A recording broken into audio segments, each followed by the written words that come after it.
தமிழகத்தில் போக்குவரத்து நெரிசலை குறைக்கும் வகையில் பல்வேறு நெடுஞ்சாலை திட்டங்கள் செயல்படுத்தப்பட்டு வருகின்றன.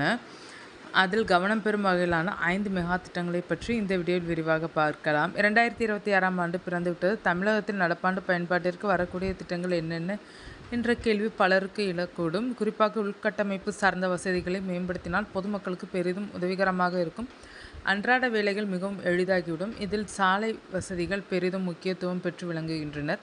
2026இல் தொடங்கி வைப்பதற்கு வாய்ப்புள்ள நெடுஞ்சாலை திட்டங்கள் என்னென்ன என்று விரிவாக பார்த்துவிடலாம். சென்னை பெரிஃபரல் ரிங் ரோடு 12,301 கோடி ரூபாய் மதிப்பில் 10 வழி சாலை திட்டமாக செயல்படுத்தப்படுகிறது. மாமல்லபுரத்தில் தொடங்கி காட்டுப்பள்ளி துறைமுகம் வரை செல்கிறது.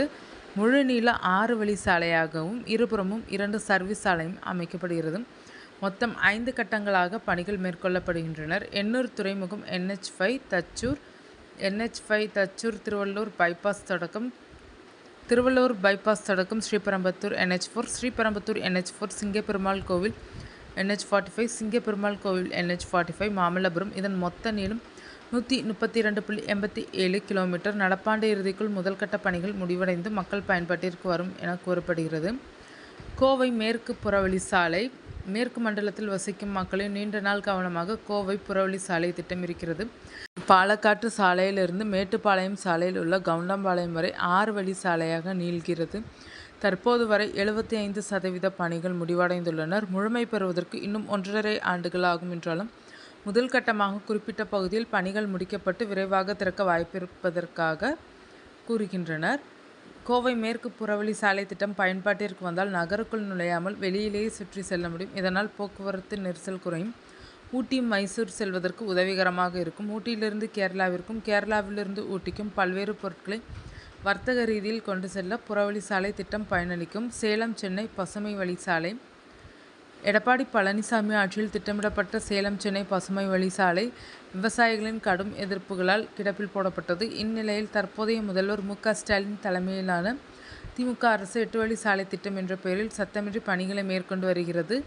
சுமார் 277 கிலோமீட்டர் தூரம் கொண்ட 8 வழி சாலை திட்டப்பணிகள் வேகமாக நடந்து கொண்டிருக்கின்றனர். இது பயன்பாட்டிற்கு வந்தால் பயண நேரம் 6 முதல் 8 மணி நேரத்திலிருந்து 2 முதல் 3 மணி நேரமாக குறைந்துவிடும். பசுமை வழி சாலை திட்டத்தில் சில மாற்றங்களை செய்து அதை அமல்படுத்தும் வேலைகளில் முடுக்கிவிட்டிருப்பதாக தெரிகிறது. வரும் டிசம்பர் மாதத்திற்குள் பயன்பாட்டிற்கு வரலாம் என்ற பேச்சு அடிபடுகிறது.